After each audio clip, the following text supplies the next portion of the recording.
Saya bersyukur banget saya dikenalin dengan semua media-media yang tadi disebutin sama Bro Kelvin ya. Jujur saya bersyukur banget gitu loh Mbak Yunita, karena saya sekeluarga tuh terbantu sekali, terutama untuk anak saya. Jadi 2015 saya tuh dikaruniai seorang anak yang spesial banget. Kondisi waktu itu jantungnya belum tumbuh sempurna ya kan, dan bahkan sempat divonis sama dokter itu usianya tidak akan lebih dari 6 bulan pada waktu itu. Nah, dengan segala macam keterbatasan sampai akhirnya usia 2 tahun itu anak saya itu belum bisa makan, belum bisa minum. Jadi sedikit sekali konsumsi minum susunya itu. Padahal usia sudah 2 tahun tapi minum susunya cuma sedikit banget Mbak Yunita. Jadi waktu itu cuma 30 mili aja. Nah, tapi pada waktu saya pakai Alpaspin yang tadi dijelasin sama Bro Kelvin, jadi saya pakai Alpaspin, waktu itu saya terapkan menggunakan medan kuantum yang tadi dibilang 4 itu. 2 minggu setelah itu saya lihat perubahannya gitu, yang tadinya dia nafasnya itu nggak beratur, itu jadi lebih teratur. Kemudian badannya itu geraknya lebih lincah gitu, karena sebelumnya tidak seperti itu ya kan.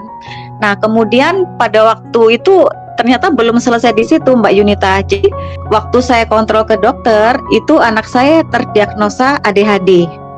Nah, di situ saya shock banget gitu ya, sudah kondisi jantungnya seperti itu, kemudian divonis ADHD.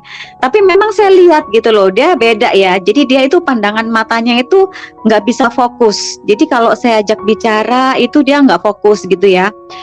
Dan kemudian dia juga udah usia 2 tahun itu tapi belum ada suaranya waktu itu Mbak Yunita. Nah, yang saya heran itu setelah saya ganti susunya dengan menggunakan Alfameta, itu kurang lebih 2-3 bulan itu anak saya langsung bisa mengeluarkan suara loh. Jadi dia bisa bersuara, dan sampai hari ini tuh anak saya itu kondisinya sehat, bisa nyanyi ya kan, alhamdulillah. Nah, cuman waktu terdiagnosa ADHD itu memang apa ya, dia nggak fokus anaknya. Nah, kemudian berjalannya waktu itu butuh proses, tapi saya lihat sekali perubahannya gitu loh. Dia jadi lebih fokus, kemudian suaranya jadi nyaring. Tadi sebelumnya tidak seperti itu. Dan satu lagi yang saya bersyukur banget gini, kan kalau kata dokter kan anak saya itu kan nggak boleh, jangan sampai kena batuk pilek. Jadi nggak boleh flu. Jadi saya betul-betul ekstra banget jaganya ya kan. Gimana namanya anak kecil itu kan kayaknya kalau nggak batuk pilek itu kayaknya nggak mungkin gitu ya. Nah, kenapa kok anak saya tuh sampai nggak boleh batuk pilek? Karena itu akan mempengaruhi dengan efek jantungnya itu yang belum tumbuh sempurna. Karena dia bisa gagal jantung. Nah, makanya saya ekstra banget. Tapi yang saya bersyukur banget itu semenjak saya rutin pakai Alfameta, anak saya tuh hampir-hampir nggak pernah sakit loh. Jadi daya tahan tubuhnya itu bagus banget. Aduh, saya nggak bisa ngebayangin gitu loh. Betul-betul terbantu sekali Mbak Yunita. Kemudian saya juga dari tahun 2008-2009 saya itu kena vertigo.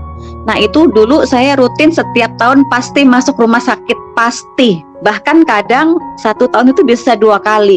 Dan itu setiap saya dirawat itu pasti butuh waktu paling cepat itu 1 minggu, dan itu membutuhkan biaya itu rutin 17-18 juta itu pasti habis gitu loh. Nah, tapi semenjak saya pakai Alphaspin dan juga saya konsumsi Alfameta itu saya kenalnya itu kan Agustus 2017 sampai hari ini Mbak Yunita, saya nggak pernah kambuh lagi vertigonya. So saya happy banget, saya bersyukur banget. Jadi kan saya sempat tanya gitu ya, kenapa sih kok anak saya seperti itu waktu itu gitu kan. Jadi waktu saya hamil itu saya ada miomnya cukup besar ya. Memang pada waktu kita awal hamil itu dia masih kecil, waktu itu masih 3 cm. Tapi dengan berkembangnya janin itu miomnya ternyata ikut berkembang juga. Sampai akhirnya itu setiap bulan dia naik sampai pada waktu usia 8 bulan kandungan saya itu diameternya udah 18 cm waktu itu. Jadi itu bisa juga salah satu pemicu, kalau menurut dokter ya, itu salah satu pemicu kenapa jantungnya dia tuh tidak bisa tumbuh berkembang pada waktu itu. So makanya kenapa saya ingatkan, karena ini penting banget gitu ya untuk para wanita khususnya untuk benar-benar menjaga rahimnya. Padahal waktu itu juga saya udah rutin melakukan pap smear itu setiap ulang tahun. Tapi yang herannya, itu kan saya ulang tahun kan Oktober Mbak Yunita. Nah tapi saya tahu miom itu di bulan Januari gitu loh. Jadi cuman 3-4 bulan itu sudah tumbuh gitu miomnya. Jadi saya bilang kenapa gitu ya? Padahal saya sudah pap smear rutin loh waktu itu ya kan. Nah ternyata salah satunya saya juga baru tahu itu salah satunya adalah dari pemakaian pembalut yang nggak benar itu ya kan. Nah itu yang saya bilang memang saya lihat Angel Moon itu yang tadi disampaikan itu bagus banget ya. So untuk wanita-wanita di luar sana saya bilang harus jaga sih rahimnya. Karena apalagi untuk mereka yang nanti akan menikah itu harus benar-benar dijaga. Jangan sampai nanti pada waktu proses hamil ya kita nggak minta-minta ya, kita kan pengennya dikasih anak yang sehat, normal, sempurna, bener nggak? Tapi kan itu harus dijaga dari sekarang gitu loh. Karena kalau sudah kejadian seperti apa yang saya alami itu imbasnya udah bertahun-tahun ya kan, seperti itu. Tapi biar bagaimanapun saya tetap sangat bersyukur banget hari ini saya betul-betul anak saya sudah sangat sehat, udah bisa bicara ya kan, dan sudah fokus, tantrumnya juga udah hampir-hampir nggak pernah tantrum, seperti itu. Jadi perkembangannya sangat luar biasa dan terutama untuk daya tahan tubuhnya hampir-hampir dia nggak pernah sakit Mbak Yunita, seperti itu sih sharing dari saya Mbak Yunita. Thank you.